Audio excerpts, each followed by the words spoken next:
I've been with my partner Grace for 5 years, and while I make this pocketbook themed ring box, I want to tell you the story of how I proposed.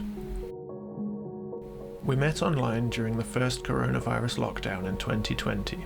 A certain app let people change their location, and we both set ours to Cambridge. Grace actually lived in Cambridge, but was staying with her dad in Welwyn Garden City for lockdown. I was in my hometown of Thetford, trying to avoid being seen by old schoolmates on the apps. And so, the stars aligned for us to find each other.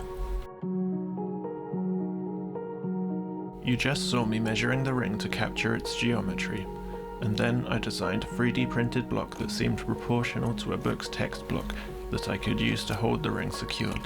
I included some recesses for some magnets, and you're seeing me transfer the location of these onto the template for my cover boards. This is so I can place corresponding magnets in the boards so the box holds itself shut. The layers you get from the type of 3D printer I use seem to imitate pages, and I ran with that thought, thinking a 3D printed core wouldn't look too dissimilar from paper at a glance.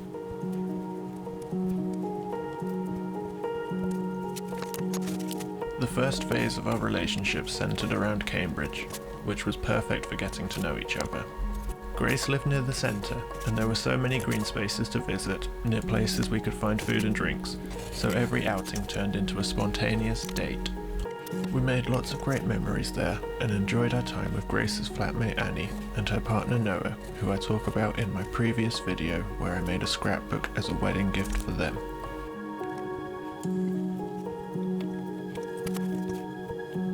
After what seemed like a blink of an eye, but was actually 2 years, we had to move on. Things got serious.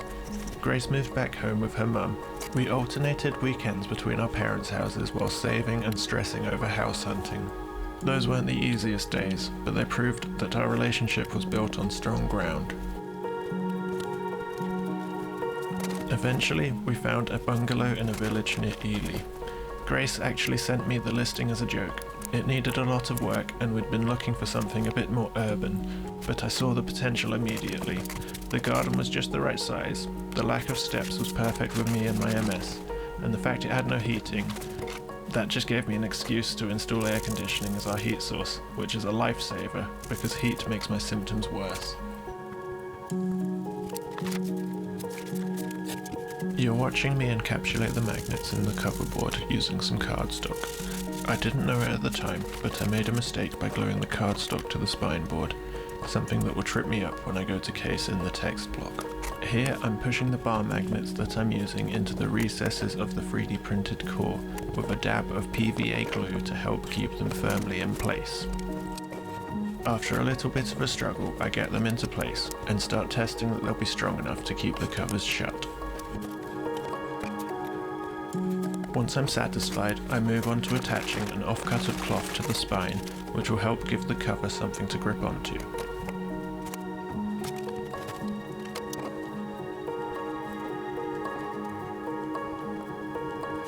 We had a bit of a nightmare waiting for the sellers to receive grant of probate, which took over 8 months. And in that time, my parents moved nearly 3 hours from Grace, something that we knew was coming, but we'd hoped we could avoid it before we got our own house. And so I had to move into Grace's mum's house too. This was short-lived though, as the day me and my brother turned up at Grace's mum's with all of my belongings in a rental van, we got word that the seller had finally received probate. Once we received the keys, we were totally unprepared and turned up to the house with things like a microwave to cook food, but no plates to eat from. The house took a lot of work, and I stayed there on a mattress on the floor with camping chairs to sit on in a perpetual state of dust for months.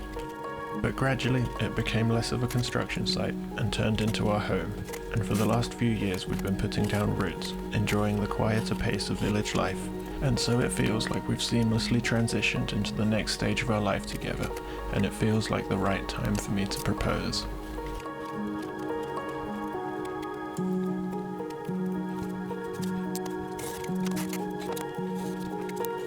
Over the Christmas period, me and Grace talked about rings and found one that she liked. It's a vintage gold band with her birthstone at the centre. So we bought it and set it aside so that it would be ready when I found the right moment.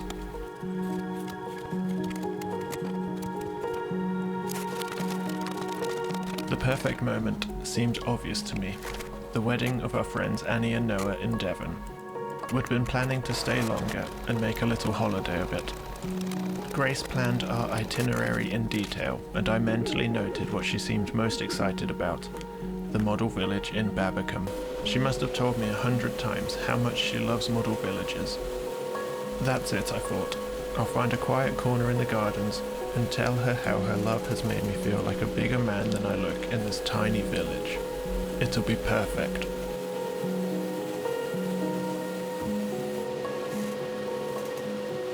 Cue the big day.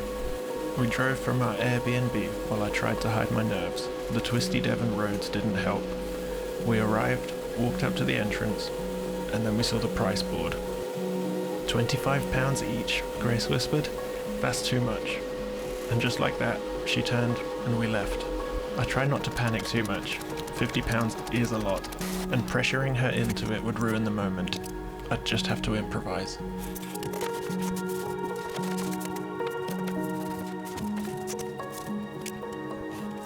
We headed to Babbacombe Cliff Railway, our next item on the itinerary, something that the neurodivergent streak in me loved, a combination of a train and an accessibility feature that takes you down to the beach.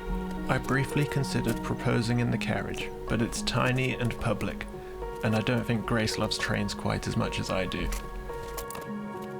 The beach was lovely though. I toyed with the idea of hiring sea kayaks to explore the coves, but the water was choppy, and what if I dropped the ring? So instead we grabbed a bite to eat, dipped our toes in the water, and then went off to explore a cliffside path between this beach and the next, something that's easier said than done on a mobility scooter.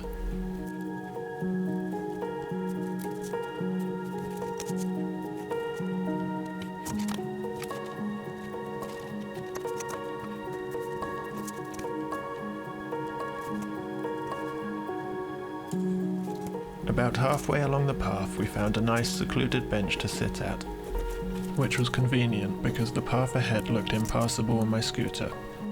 The spot had lovely views across the beaches. It felt like the right place for me to propose.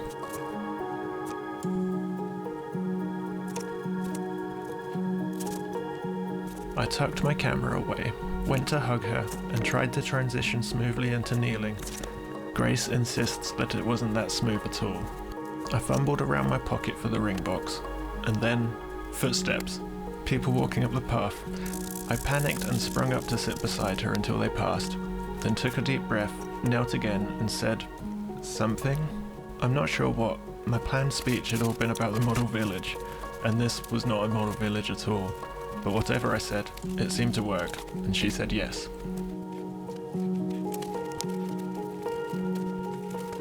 Although all of my plans went out the window, I wouldn't change a thing. So many of our projects that we set out on don't go to plan. Why should the proposal be any different? We always seem to get where we're meant to, and we always have fun along the way.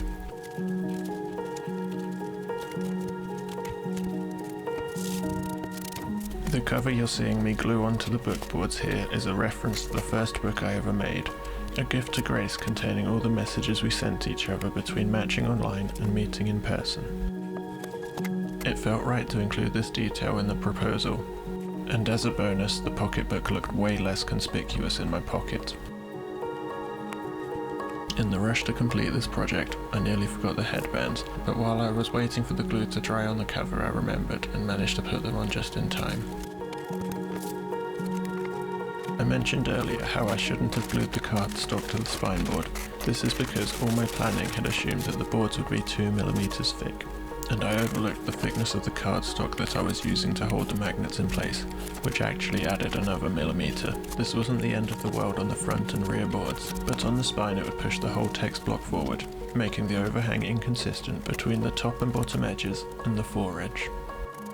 Unfortunately, I didn't see this during my dry fit just then, or I was hoping that I'd be able to stretch the hinges out a little. I'm unsure, but I wouldn't spot the issue until after gluing down the turn-ins.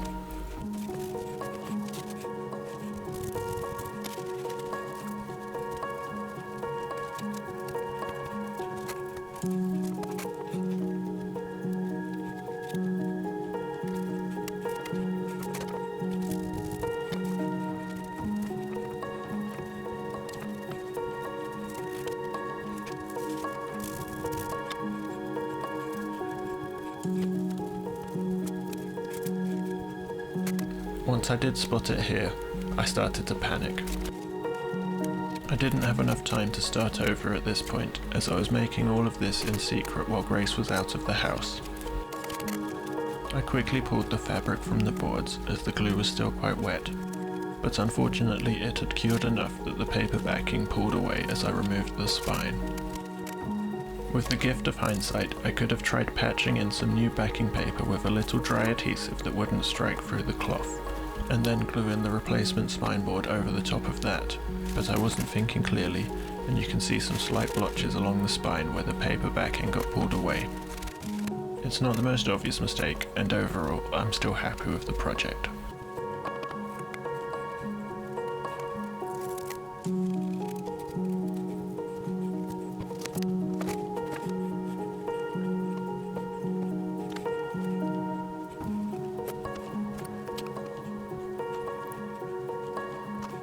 My camera cuts out here, but thankfully it was just at the end.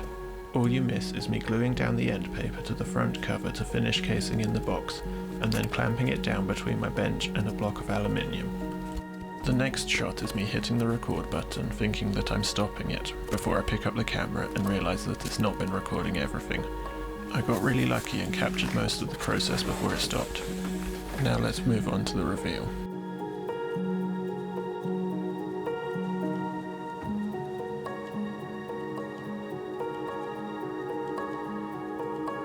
Thanks to Grace for bringing so much joy to my life, and to you for watching. See you next time.